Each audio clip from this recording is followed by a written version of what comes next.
J'espère que ça ne sera pas la nuit des longs couteaux, parce que au lendemain de la défaite, vous avez utilisé le mot de débâcle, mais c'est vrai que la défaite est lourde, qu'elle est sévère pour nous. Nous avons besoin d'unité, nous avons besoin de rassemblement. C'est une défaite collective qui nous touche tous. Chacun a sa part de responsabilité, cela a été dit par Laurent Wauquiez, par François-Xavier Bellamy. Et j'espère que face à cette situation, il y aura une exigence, il faut qu'il y ait un devoir de responsabilité au sein de notre famille politique, parce que aller dans le jeu des petites phrases ou des petites querelles dans ce contexte... De la guerre ouverte, la guerre de tranchées. Serait suicidaire, parce que ce qui est en jeu, c'est la survie de la droite républicaine. On en est là aujourd'hui. C'est la survie de la droite républicaine. Et moi, je pense que dans notre pays, on a besoin d'une droite républicaine qui incarne une alternative crédible, responsable, exigeante, à la fois En Marche et à la fois au Rassemblement national. Dites, effectivement, ce qui est en jeu, c'est éventuellement votre disparition, mais vous nous confirmez d'abord que, donc vous l'avez dit, François-Xavier Bellamy, votre candidat... Je vous assure aussi de la détermination à nous battre, à combattre, à nous remettre en cause pour refonder une droite républicaine vers ses objectifs de reconquête. Laurent Wauquiez a déjà fait une première proposition, mais vous étiez effectivement tout à l'heure, il y a quelques minutes encore, dans ce bureau politique, et vous nous confirmez que François-Xavier Bellamy, votre candidat malheureux, donc, a demandé pardon. Il a exprimé avec beaucoup de dignité, comme il a conduit sa campagne, ses regrets. Et c'est vrai qu'il considère, et il a souvent dit pendant la campagne, qu'il portait une responsabilité. Et il a le sentiment qu'un peu individuellement, il y a une responsabilité personnelle. Je l'exonère très volontiers de ce sentiment. Je pense que la responsabilité, elle est collective. Mais quels ont été ces mots S'il y a ces difficultés, vous les avez cités. Vous les confirmez. Mais s'il y a ces difficultés, s'il y a eu ces difficultés, bon, elles puisent leur source dans la double défaite de 2017 et dans notre difficulté à nous reconstruire face aussi au machiavélisme d'Emmanuel Macron, qui a tout fait pour installer ce débat, ce duopole finalement entre le Rassemblement national et lui. On va peut-être revenir justement sur ce duopole avec Emmanuel Macron. Mais avant, il y a une question que je voulais vous poser, Éric Ciotti, sur les personnes qui sont là et les personnes qui ne sont pas là ce soir au bureau politique.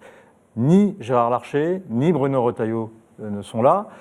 Est-ce que vous craignez des manœuvres? Est-ce que vous craignez une tentative de putsch contre Laurent Wauquiez? Écoutez, je ne l'espère pas. En tout cas, je crois que ce soir, Valérie Pécresse était là. Ça pourrait se produire ? Jean-François Copé était là. Moi, je forme le vœu qu'on se réunisse, qu'on se rassemble.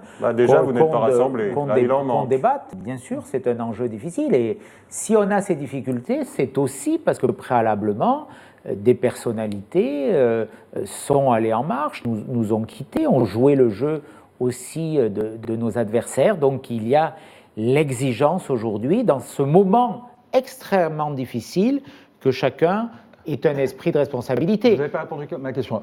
J'ai entendu, vous espérez qu'il n'y ait pas de manœuvre, qu'il n'y ait pas de putsch, mais est-ce que vous craignez que ce soit une manœuvre qui soit en cours? Il peut toujours y avoir une inquiétude dans cette période où chacun est un peu... où l'émotion est forte, où le choc de la défaite est brutal. Bien sûr qu'il faut prendre garde à ce qu'il y ait, qu'on regarde tous dans la même direction et qu'il n'y ait pas des tentatives individuelles. C'est le vœu que je forme. J'espère qu'il sera exaucé. Éric Ciotti, est-ce que ce sont des tentatives individuelles? Quand, par exemple, vous citiez Valérie Pécresse, elle dit que la ligne politique évolue. Jean-François Copé, lui, il va encore plus loin. Il dit que la situation est intenable. Il parle d'un parti verrouillé. Et puis, comme vous, Bruno Retailleau, ce matin, disait le risque, c'est la disparition.